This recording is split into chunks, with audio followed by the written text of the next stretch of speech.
So, as you can see, the piece of shit felt is not yet dismantled. And no, it's not because in the last video I fell in love with it and I felt I needed to keep it around on the channel and that it like has its place and that I've kind of fallen in love with it. No, the reason that it's not dismantled yet is much more pragmatic than that. All of these parts, minus the shock, they are going on my Status 160 build. Currently speaking, this RockShox fork is set up at 140 mils of travel, 20 millimeters too short. So I ordered in a new air shaft at 160 mils of travel through my buddy Andrew at Granite Suspension. We're waiting for that to come in, and then we'll put it in, the fork will go to 160 mils of travel. Then all the parts on this will go over to the Status 160 and we'll be able to ride it.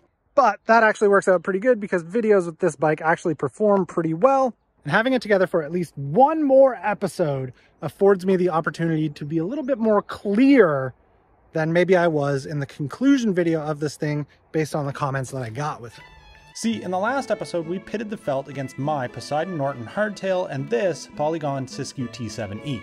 And the resulting times from taking each of these bikes down the same trail on the same day was that the felt and the Poseidon Norton came out at 2 minutes and 20 seconds of ride time, and myself aboard the Siskiyou T7E completed the run in 2 minutes and 11 seconds, a 9-second difference. And I thought that was pretty good, at least within the margins of error for an amateur, average skilled mountain biker like myself, literally myself. A 9-second difference in a run for a pro rider, that is light years. That is a massive margin. Something is wrong, or proof that the bike actually is faster. But for me, the average Joe, everyman amateur mountain biker who is remarkably inconsistent, 9 seconds could be made up by a lot of different variables. Could have been some better gearing choices, maybe a couple pedal strokes here or there to make up some time, or just being better on the brakes in general. Heck, maybe if I didn't screw up this part of the trail and take my foot off, the times would have been quite a bit closer. Or hey, maybe if I didn't have the shock locked out, oh, that could have helped too. Ultimately, in the conclusion of the last video, it should have been a little bit more clear in the fact that I thought the times were close enough that, yes, even though this is a rickety, weirdly upgraded 26-inch bike with a 27.5-inch rear wheel, 29er front, all these parts that don't work, it still is able to hang with a brand new e-bike.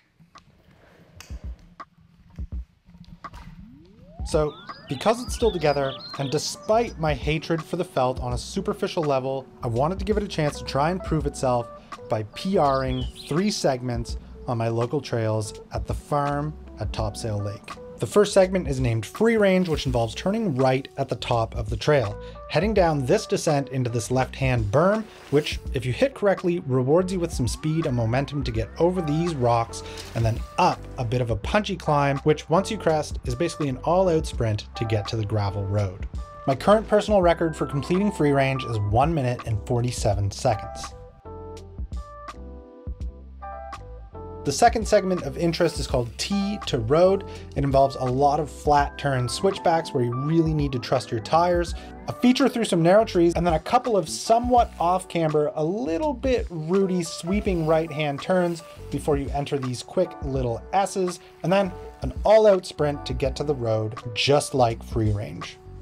My current PR for the segment T to Road is 2 minutes and 11 seconds. And finally, segment 3, On the Way Out of the Farm. It incorporates a climb from currently the lowest part of the trail system, basically all the way to the top, a quick traverse crossing over the Free Range segment, and then from the main road you enter into what I consider the best descent of the entire trail system.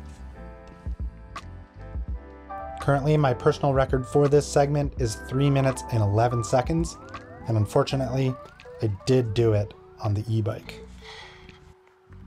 Okay, now that I've spent like 2 hours setting up the camera, walking by it, riding by it, I can actually see if this thing will PR any of these trails for me. I've added a second camera for hopefully some exciting different perspectives through this ride. Segment 1. Okay, I think the segment starts around here-ish. A little wide, that's okay.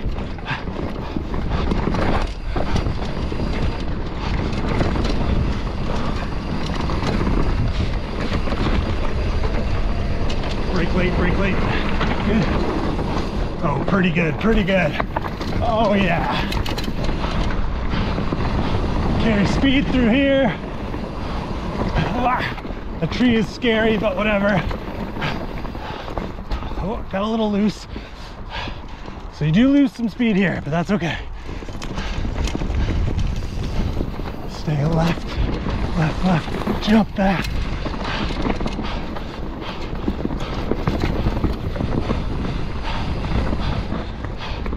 So you'd love to have a dropper post here, but right. And then just pedal till you see the first bit of trail.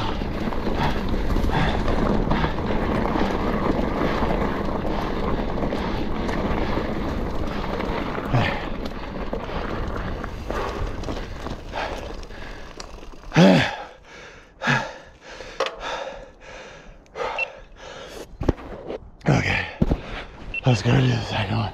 How do we feel about this camera angle? Do you want to have my face like this? I'm gonna do it. Okay, second segment. Here we go.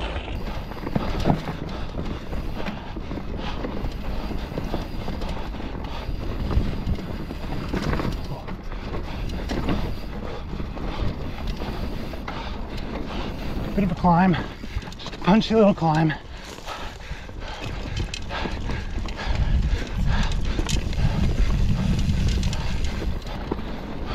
Off-camber roots, just have to trust the dirt. Again, it's freaky, but it's still pretty tacky.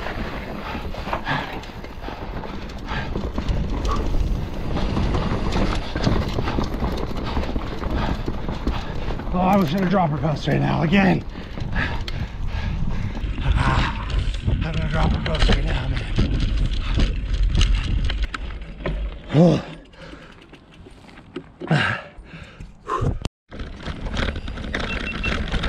Okay, segment 3 starts right around these off-camber roots. So trust the dirt again, use that momentum, start this climb.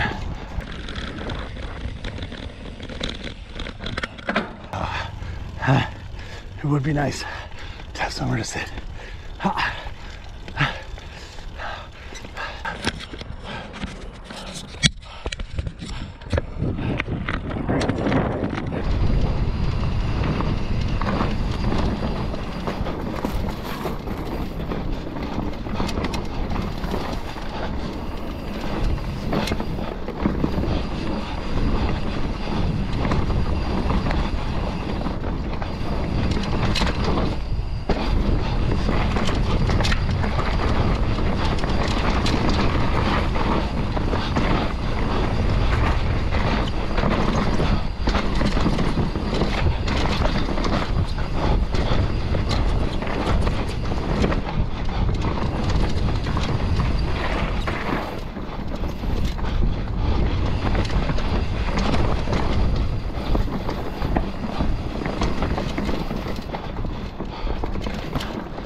This is the worst part.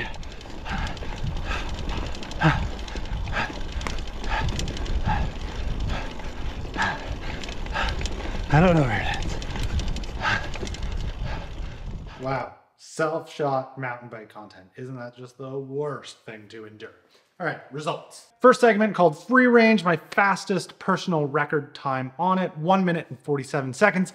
The piece of shit felt did it in 1 minute and 27 seconds, 20 seconds faster. Second segment called T to Road, my fastest personal record on it, 2 minutes and 11 seconds. The piece of shit felt did it in 1 minute and 51 seconds. Segment 3, on the way out of the farm, my fastest personal record was actually yesterday, 3 minutes and 11 seconds. Piece of shit felt did it in 3 minutes and 10 seconds, 1 second faster. That was the one I was most worried about. Hey, I'm proud of you, you piece of garbage. You did it 1 second faster. Now, what's the point of all this? Well, it's just simply that I want to be very clear that when it comes to riding a bike and trying to ride it fast or finding the limits of any of them, especially for me at my skill level, I'm not capable of finding the limits of something like this, even though it's from 2013, even though it's clapped out, and even though it has all of the wrong parts on it. I'm sure if I took all my bikes over there and just kept doing laps upon laps on all of them, it would still come out to being a very consistent, within probably 10 seconds of each other time.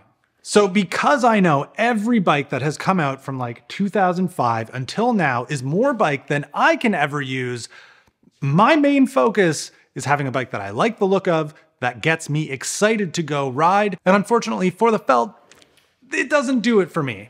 I don't really like it. It isn't because it's slower. It's not because it's not capable. As a matter of fact, it's not even because it's totally wallowed out and kind of not the greatest feeling bike in the linkage pedaling area to ride. I could get over that if I really liked the way this bike looked, but I don't. So that's why it's gonna go. If you want to be a producer, supporter of content like this and all around in here, you can click the membership button below. It's like a little join button, and it helps, well, it basically just sponsors content like this. Sometimes I release the videos early or give everyone sneak peeks before any content comes out. If that interests you, it's up to you.